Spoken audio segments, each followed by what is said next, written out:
America दौरे पर कांग्रेस सांसद लोकसभा नेता प्रतिपक्ष राहुल गांधी ने पीएम नरेंद्र मोदी को लेकर एक बड़ा बयान दिया है। उन्होंने कहा कि वो पीएम मोदी को पसंद करते हैं। राहुल गांधी ने कहा, भारत भाषाओं, परंपराओं, धर्मों का एक संघ है। जब भारतीय लोग अपने धार्मिक स्थलों पर जाते हैं तो वे अपने देवता के साथ विलीन हो जाते हैं। यह भारत की प्रकृति है। भाजपा और आरएसएस की गलतफहमी यह है कि वे सोचते हैं कि भारत अलग अलग चीज़ों का एक समूह है।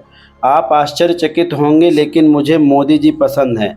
मैं वास्तव में नरेंद्र मोदी से नफरत नहीं करता। मैं उनके दृष्टिकोण से सहमत नहीं हूँ, लेकिन मैं उनसे नफरत भी नहीं करता। कई मौक़ों पर मैं उनके साथ सहानुभूति रखता हूँ।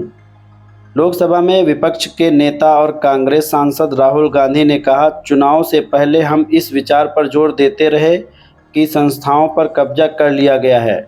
आरएसएस ने शिक्षा प्रणाली पर कब्जा कर लिया है, मीडिया और जांच एजेंसियों पर कब्जा कर लिया है। हम यह कहते रहे, लेकिन लोगों को यह समझ में नहीं आ रहा था।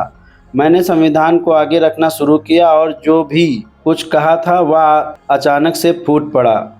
गरीब भारत, उत्पीड़ित भारत, जिसने यह समझ लिया कि अगर संविधान खत्म हो गया तो पूरा खेल खत्म हो जाएगा।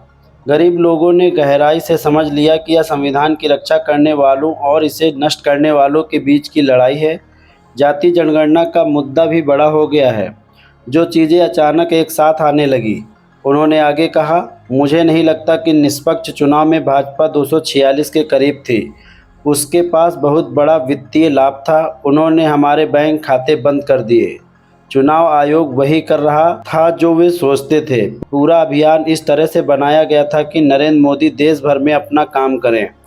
जिन राज्यों में वे कमज़ोर थे, उन्हें उन राज्यों से अलग तरीके से डिज़ाइन किया गया था जहां वे मजबूत थे। मैं इसे स्वतंत्र चुनाव के रूप में नहीं देखता, मैं इसे नियंत्रित चुनाव के रूप में देखता हूं।